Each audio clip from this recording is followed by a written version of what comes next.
I now have the pleasure of introducing the speakers from Canada and the United States for our next panel titled Lessons Learned During the COVID-19 Pandemic and Implications for Clinical Care and Research in Indigenous and Native American Communities. Our U.S. speakers will include Dr. Amy Elliott with the Avera Research Institute and the University of South Dakota, Sanford School of Medicine, and Dr. Deana around him with Child Trends and the Johns Hopkins School of Nursing. From Canada, our first speaker will be Dr. Ryan Giroux with St. Michael's Hospital, Inner City Associates, and the University of Toronto. Our second speaker from Canada will be Devon Bowyer with the Auduzhe Mino Nesewinong Place of Healthy Breathing, Native Men's Residence, Namerez. So I will turn it over to our first speaker, Dr. Amy Elliott. Thank you. Let me get my screen pulled up here. All right. Well, it truly is my privilege and pleasure to be here speaking with you today, and really looking forward to the rest of the afternoon. A wonderful keynote to get us started. So the work I'm going to talk a little bit about today is based on some national studies that happened through the Environmental Influences on Child Health program from NIH, as well as some other observations and things for consideration as we look at what our lessons are learned. And so Avera Research Institute, just so that some of you know where we're located, is based in Sioux Falls, or in South Dakota. We have 3 locations in the eastern side of the state in Sioux Falls, Rapid City, and then also on the tribal nation of Oglala Sioux Tribe. And these, our health system, Avera is actually a large rural integrated health system. And so we have 200 plus hospitals and clinics across the region, and really use this entire network when we're looking at doing health research and also innovations within that space. And so I mentioned, I'm going to talk a bit about some of the things we did with ECHO. So ECHO is funded through the Office of the Director at NIH. We're just entering our 8th year.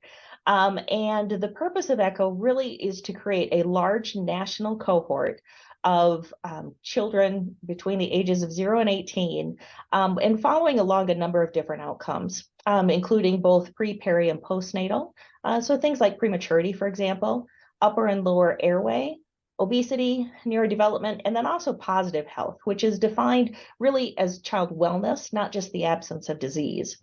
And in our area, in South Dakota, we currently have about 3,185 kids that are enrolled in this. Our oldest is 15, and our youngest is actually being induced today. So quite the spread that goes through this. The one thing that makes this relevant for today's talk is ECHO has been in the field for the past 5 years.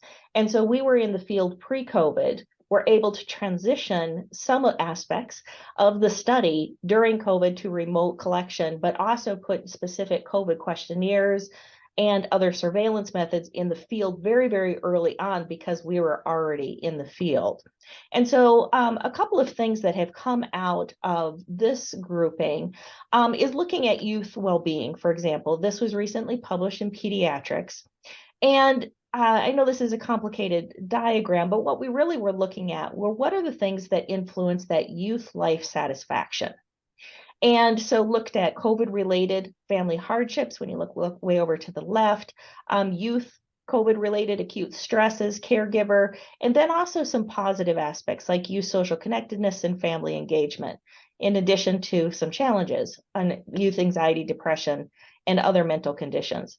And what we found is that it really was these youth social connectedness and family engagement that mitigated the effects to a very high degree of COVID family hardships. So the bottom line was families matter. Their engagement matters, their connectedness to their children matters.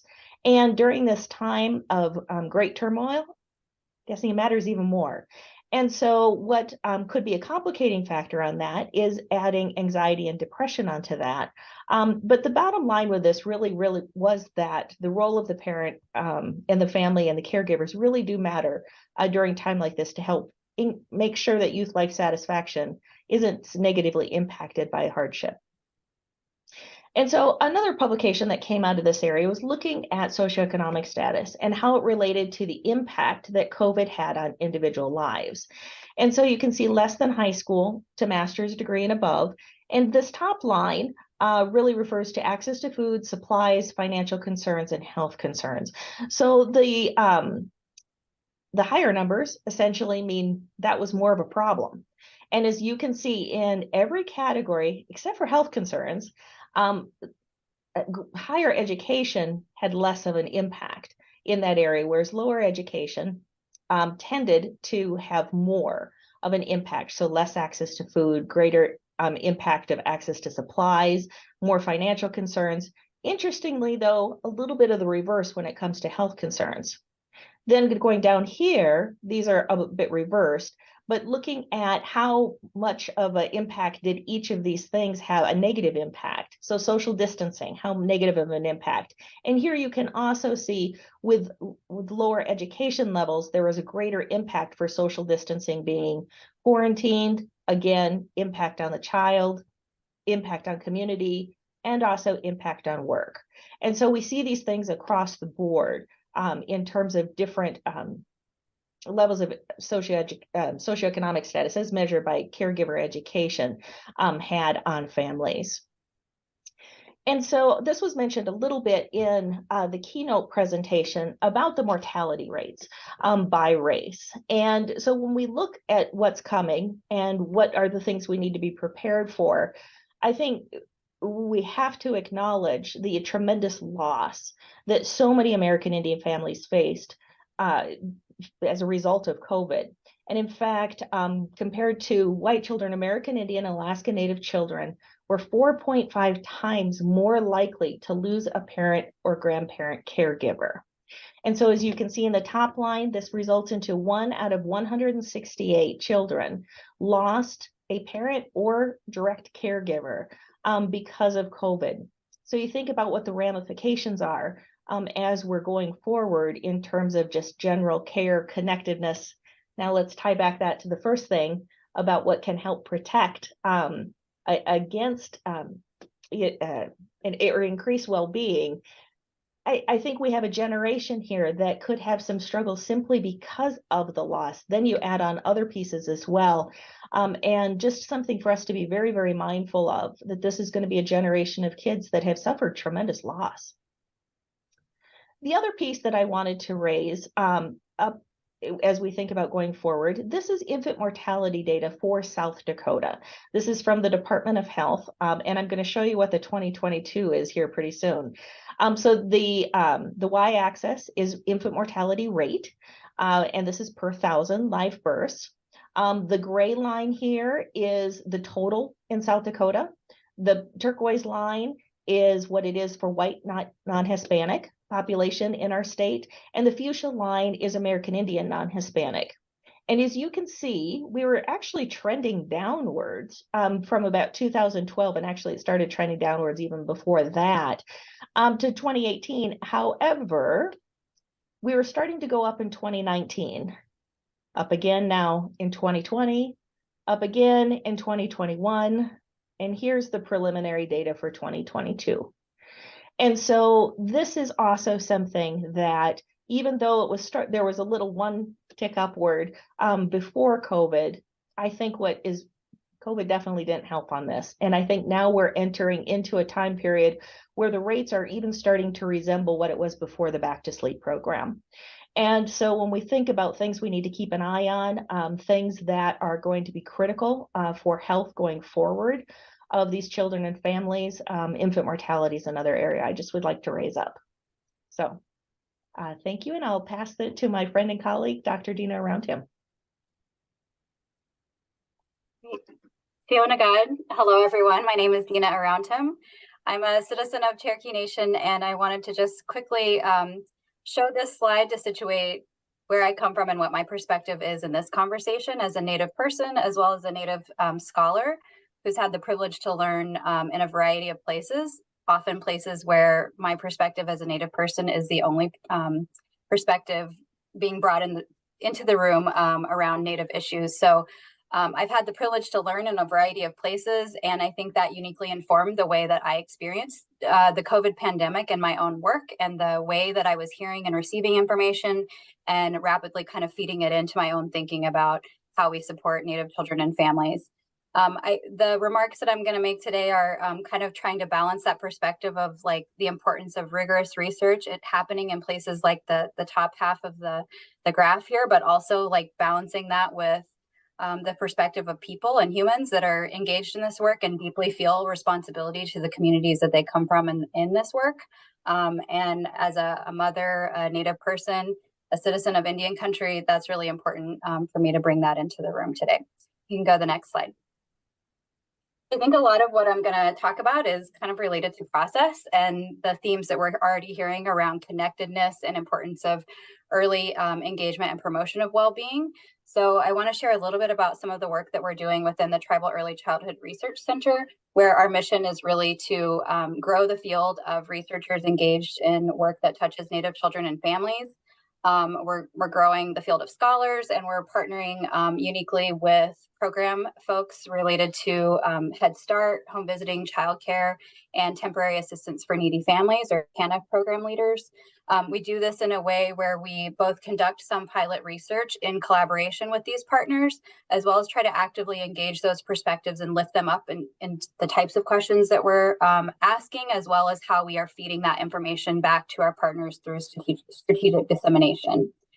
We use the water cycle to kind of reflect that conceptual approach to our work.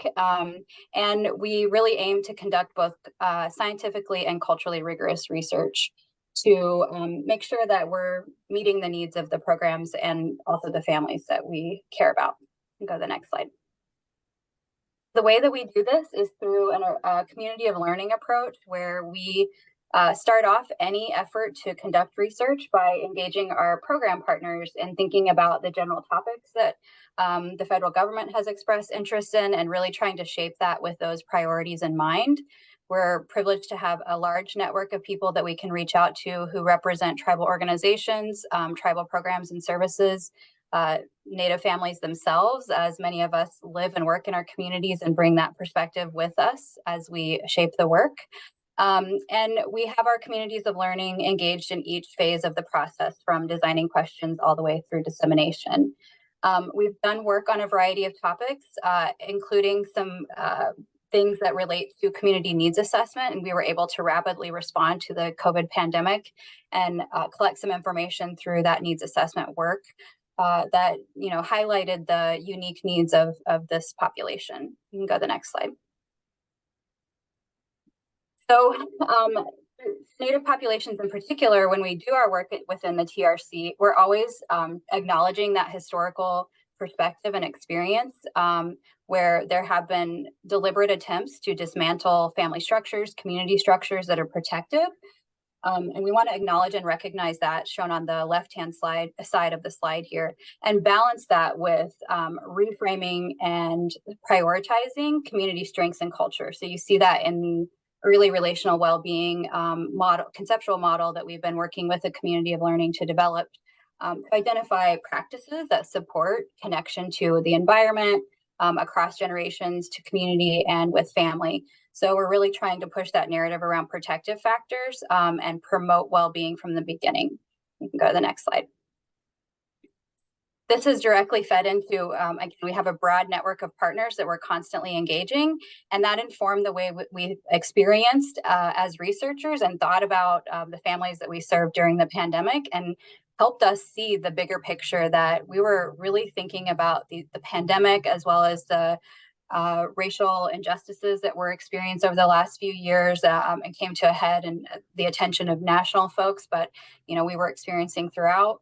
As well as climate change and other things that have been popping up over the last 5 years, we were all viewing that through this lens of disconnection. Those were forces that disconnect us from the things that help make us well. So as much as we can continue leveraging our community connections and engagement, as well as those cultural protective factors, we're better off. You can go to the next slide. So in terms of how this relates to tribal early childhood settings, this is a familiar narrative, right? We have communities that are uniquely impacted by this historical trajectory of dismantling communities and family systems that have resulted in these adverse community conditions that we see present in many Indigenous communities today, including American Indian and Alaska Native communities, where we have socioeconomic factors that are challenging, support networks that are challenged, but we also have a lot of cultural resources. The pandemic in the middle served as a very traumatic additional experience that left us dealing with increased mortality. People were losing family members, losing access to cultural knowledge that we will really struggle to regain given the loss of our elders. And then we have this post-pandemic experience where now we have this cultural loss and these increased harms.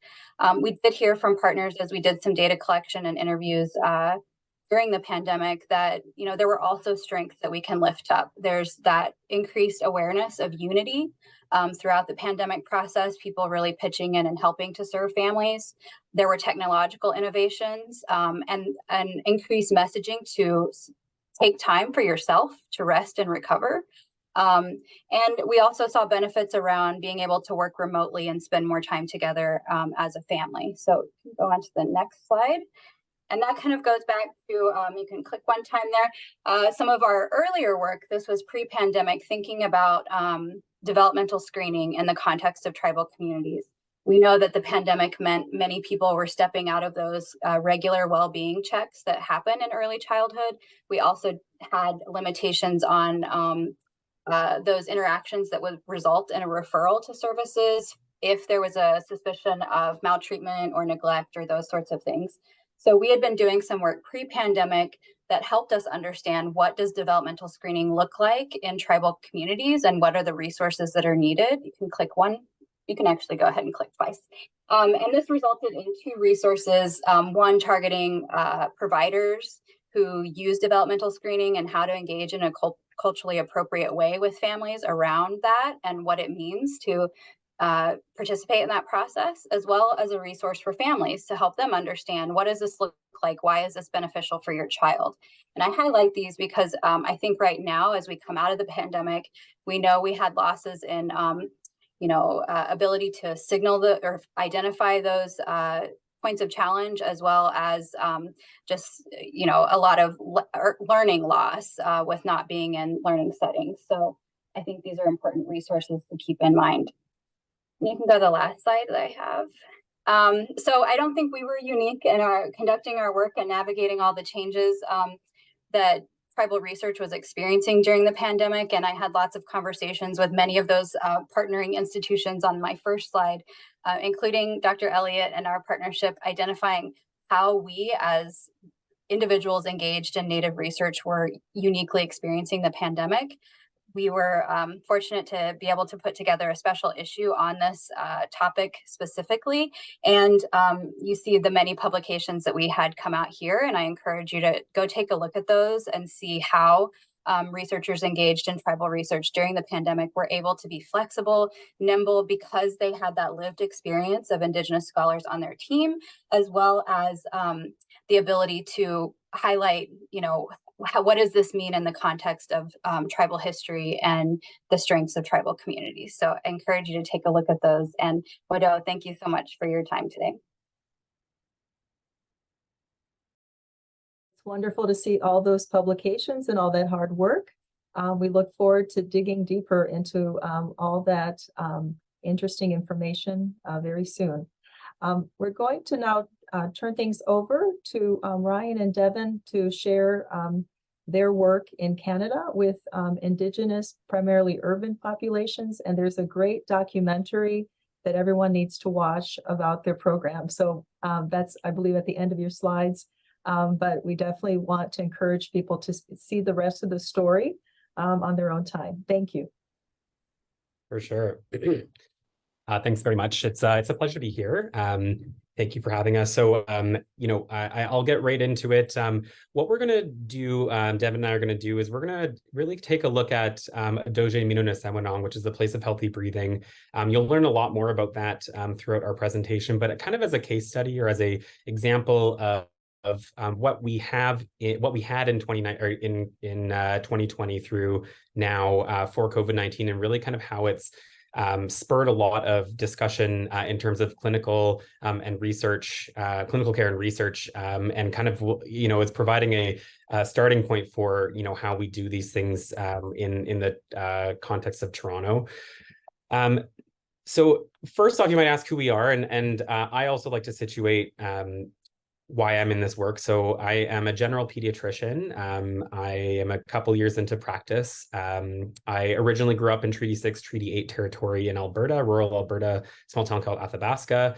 I am a member of the Métis Nation of Alberta, so Métis on my dad's side and a mixed settler on my mom's side.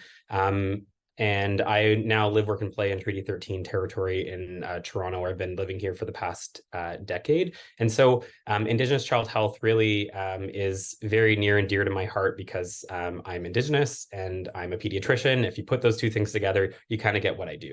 I'm one of the clinicians at Auduzhe, Mino, Nesewinong, but somebody who knows a lot more about Auduzhe is Devon, and I'll get Devon to introduce himself now. Thanks, Ryan. Hi, everyone. I'm Devon Bowyer. I was born and raised in Toronto. I identify as a settler. My parents were born and raised in the Caribbean, in Trinidad. I have a Master's of Public Health. I got that at U of T, and I've been working at Auduzhe for the last 2.5, 3 years, and my job title is like operations sort of manager. So I sort of run the day-to-day activities at Auduzhe. Thanks for having me.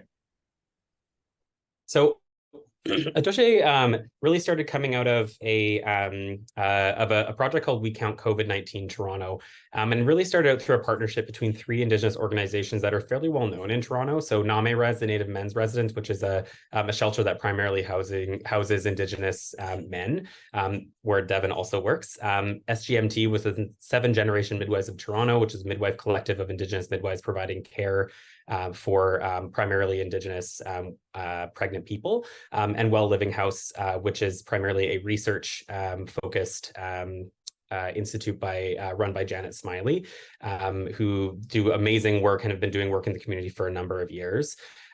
We Count COVID was really funded through a special call and a funding stream of Indigenous Health Services, which is distinct from kind of urban Indigenous community support funds. So certainly, when the pandemic, I'm sure we can all recognize when the pandemic started that there was some money put towards various streams of clinical care and eventually vaccines, et cetera. And really what We Count COVID was designed to do was to respond to gaps in identification of and streamed provincial territorial funding responses to COVID-19 in urban and related homelands, because we know that there were gaps that exist in provision of care, particularly to urban Indigenous people, and that included in Toronto. So it's really an action research demonstration project. So it's focused on a public health service provision. So there are clinicians that are providing that clinical care, but also has kind of a project evaluation in a streamlined manner for that. And just to give you a sense of the community in Toronto, so there's an estimated Indigenous population of just over 88,000, and depends on what you look at, though, because if you take a look at Statistics Canada, it's about 2 to 4 times less than what we actually guess. And the way that we came up with this, the way that we know this number is really through respondent-driven sampling, and that's some of the work that Well Living House has done for a number of years in Toronto and has expanded throughout various other communities. And when we say Indigenous, we serve various First Nation individuals, Métis people, and Inuk individuals as well through all of our projects. The initial Stardock activity was really to, as you can imagine, rapidly develop and implement an Indigenous-led COVID-19 response over the initial summer following the COVID-19 pandemic. And this was really in parallel to and worked closely in partnership with Toronto Public Health, who was obviously doing a lot of the work when it came to the COVID-19 response. So this involved a number of different things, formalization of various partnerships, collaboration and governance. So as you may recall, the tripartite groups were really all at the table together and would always make decisions together, developing and implementing Indigenous specific public health training for our own community members, because we recognize that while Toronto Public Health was providing a significant number of public health interventions, that our people needed something a little bit different, and you'll hear a little bit more about that. Indigenous specific fixed testing sites. So that's Auduzhe, Mino, Nesewinong. If anyone's been to Toronto, it's kind of Bathurst and St. Clair area, right next to Name Res. And that was kind of our specific testing site, but we do have outreach to community members who do have or were at risk of COVID-19. So outreach outside of our own fixed site, responding to their needs in whatever way that we need to. So kind of that low barrier care, and developing kind of a community governance information regarding testing, infection, and spread in Toronto. So trying to make it specific and in a way that our community would respond to it as it's coming from our own people. Over to you, Devon. Amazing. Thanks, Brian. So just want to go over our staffing, because our core staff is very, very small. And I think it's very, very important to highlight our staffing, so then you get a better context when we show you some of the numbers. So Auduzhe has one manager, which is myself. We have one MD, two NPs, one which is recently hired a month ago. We have one RN part-time, one RPN, and we have two admins. So typically that's our core staff. That's our sort of Monday to Friday team.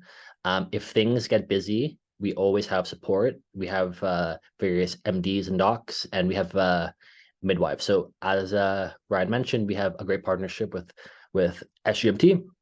So if we ever need midwife support, they're able to help. So you could see some of the photos here. This was our vaccine powwow that we did in 2021. So yeah, we've done some amazing work over the last 2 or 3 years, and we'll start to show you that now. Next slide, please.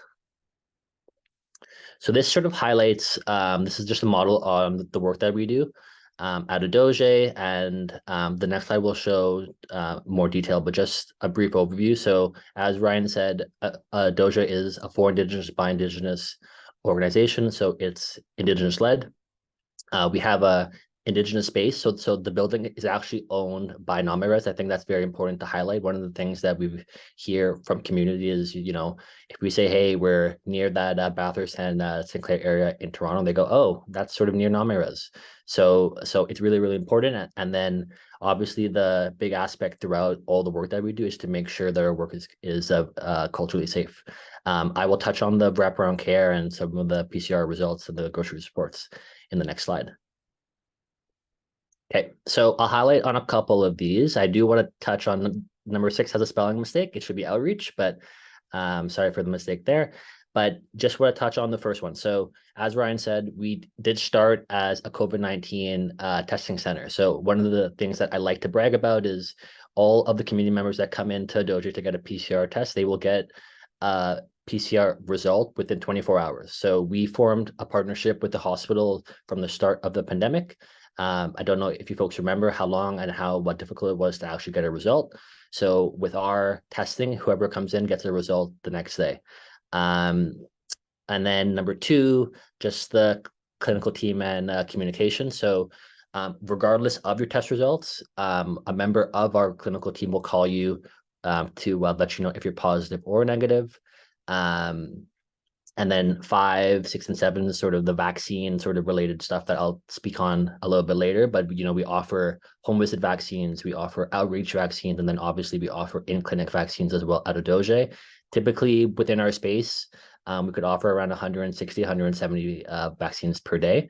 And then one of the things that I love to highlight as well is obviously the outreach support. So if someone from the community comes into Auduzhe, they test positive, one of the clinicians gives them a call, we're actually able to offer grocery support. So the grocery support will be sent to the client's home. That would be done through Instacart. And then we will also offer clinical support on day 3 and 5. So that's with all our clients as well there.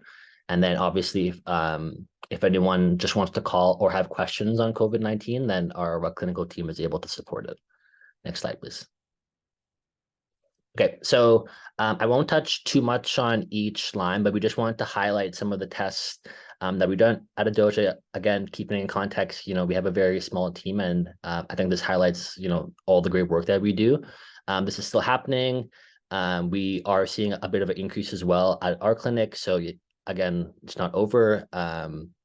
So you could see roughly we've done over 2,000 COVID-19 PCR tests, and we tried to show the children and youth. So we have 237, and then the individual tests as well, and then the amount of positive cases that we've seen at Auduzhe. So the things that I just wanted to highlight, if you folks remember, if you go and you get a PCR at a hospital, it's sort of like that, like assembly line care, in and out, then you're done. That's not the work that we do here at Auduzhe.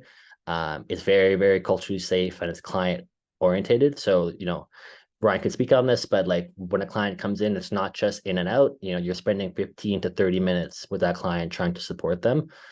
It's not rushed. One of the things that, again, I'd like to brag about is that our team will often work faster in dealing with outbreaks than local public health units. So like Ryan said, we are located right beside Native Med residents. So, if anyone tests positive from the residents, they would typically call us. We will respond and offer testing within 24 hours and deal with the situation a lot faster than the public health unit. So I feel like that's a skill that was obviously a huge benefit to Native Med residents, but also to other community agencies as well. Obviously, as the pandemic changed, we also adapted. So some of the things that we saw is, if clients or community members tested positive, they may not need to come in to get a PCR, but they may just want that grocery support, or they may just want that clinical support that we could offer. And then obviously when we started to get those rapid tests as well, we could offer those out to community, so then they have it. We do a lot of, that home visit vaccine stuff, but we could also deliver PPE. So we would deliver rapid tests, masks, wipes, hand sanitizer, all that stuff to community members. And then with Paxlovid, we can now obviously just prescribe Paxlovid to those that test positive. Next slide, please. Okay, so the vaccination. So again, won't touch too much on this, but you could see we've given over 10,000 vaccines at Auduzhe, and we tried to break them down between 12 plus and then 6 months to under 11. We wanted to show all the various vaccine sites that we've had at Auduzhe. Like I mentioned before, our building is great, but the flaw is, we could only offer around 150, 170 vaccines. So we would often partner with sort of larger organizations to, have more vaccines. So if we would partner with U of T, our numbers were ranging between 300 to 500 vaccines at the start of the pandemic. And we're currently seeing now a busy fall period with the new COVID vaccine and then the flu vaccines. Next slide. And then you could just see the amount of outreach clinics. So outreach is one of the things that we're really stressing on right now. Auduzhe is currently going through a bit of a renovation where we're getting an elevator right now in our building, which is great. But we have had 56 outreach clinics, and that number, I would say, is probably rising every week. We have roughly 2 to 3 outreach clinics per week, and right now, primarily, we're offering the new COVID vaccine and then the new flu vaccine. Next slide, please. So as we mentioned, another great aspect of Auduzhe is, yes, we do outreach. Yes, we have in-clinic services as well, but we also do home visit vaccines. One of the things that we saw is, even though, we offer great culturally safe care and we go out to community, there was still some folks that we weren't able to access. So we took it a step further, and then we started offering home visit vaccines. You could see how much we've done. So we've done 65. We've done roughly 279 doses, and we tried to break them down between adult and youth. These are just COVID. I do want to stress, we have also offered more vaccines, which I'll speak to in the next slide. But very important, then, it's low barrier. We just make sure that it's accessible, and we help those who otherwise won't come to the clinic. And I could say even now we're roughly doing maybe like 1 to 2 home visits per week. Next slide, please. So as we've been talking about, Auduzhe has started off with testing and then vaccines, but we're slowly expanding into more primary care services. One of the things that we keep hearing from community is sort of what's next? What else can you guys offer? We love coming here.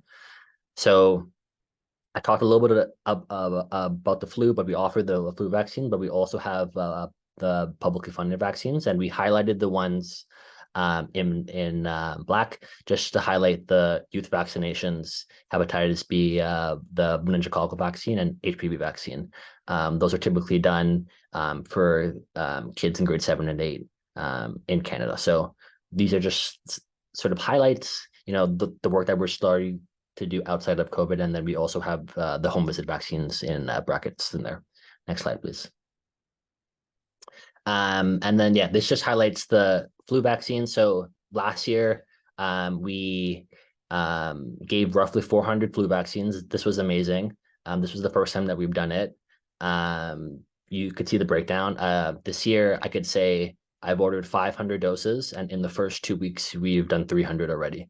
So you could see just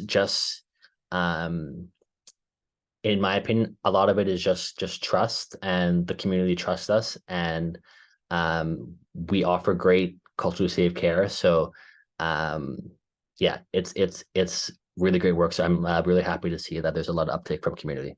Next slide, please. And then I just wanted to touch on some testimonials, just so you folks could get a sense of the feedback that we get from clients. I'm not going to read it. You could read it yourselves, but I do want to highlight the stuff in black just to highlight that the clients that come to Auduzhe, they feel safe and they trust the care and the staff that are providing the care that we're offering. So that's one sense. And then again, I touched on sort of what's next for Auduzhe. We keep hearing, what else can you do? What else could you do? So we have just recently applied to get permanent funding with the Ministry of Health. So we're looking to become an interdisciplinary primary healthcare team. So we're looking to hear back the end of fall. So fingers crossed we get the good news, but we obviously want to continue providing more care to a community. I'll pass it over to Ryan. Perfect. I know I've started to get like the stick of like, time's up, please wrap up. I don't see any questions in the Q&A. So if you've thought of any while I've been talking, please feel free to type them in. But I just wanted to, give a couple of reflections, because I feel like this is where the proof is in the pudding. So, the key lessons that I've learned in my clinical practice as a general pediatrician, as well as through Auduzhe, and I'm sure that Devon agrees with many of these pieces. So first off, the key thing that we found is Indigenous self-determination. Is really important. And the expertise of our community members really drives that innovation and success, whether it be in research, ways of doing research, ways of disseminating research, or even just clinical care. That wraparound and low barrier care is really the second piece. So we build medicine bundles, right? Then they address kind of all levels of health that allows for successful delivery of our interventions. It's not just about prescribing someone Paxlovid. It's not just about telling someone that they have a positive PCR result. It's really making sure that we're taking a holistic approach to each person and their families in order to make sure that they're well. Third is those partnerships, and Devon gave you like a bunch of different partnerships that Auduzhe has engaged in. When we are able to go into a space that is trusted by the community, it helps to give that transfer of trust, really. And that really helps to amplify our care. And from a research point of view, and ensures that good data exists. We have a lot of data from this, because as a dual clinical care and research space, and that's quite important for showing proof of concept. And then last is allyship. So I'm really happy to be able to speak with Devon, and I know that Devon is highly trusted in our community, and that's really possible and allows us to do this work together. So what might that actually look like when you're moving forward with clinical work and research? So from a self-determination point of view, is there Indigenous leadership, and is there value of Indigenous ways of knowing? From a wraparound and low barrier care point of view, have you been identifying and iteratively responding to community needs to create pathways in care and study enrollment?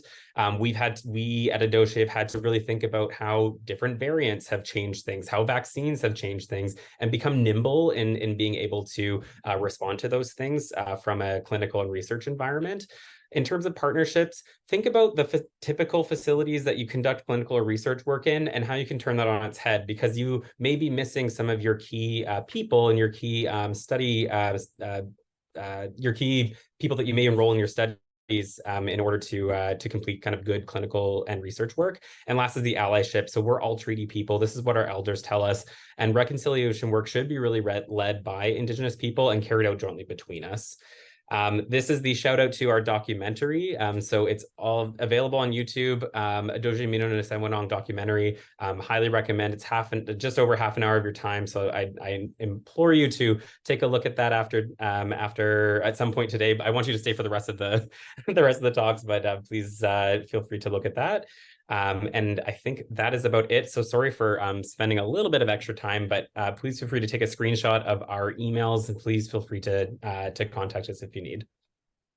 Fantastic. Thank you, Ryan. And thank you to all our panel for sharing your research findings, lived experience and work that you did during the pandemic. I wanted to pick up on the sort of lessons learned that Ryan shared at the end there, and also the question that was in the chat. And so maybe, I know Deana answered it, but maybe if Amy or Deana wanted to speak more to how you engage with your communities and build that culturally safe space and engage with partners.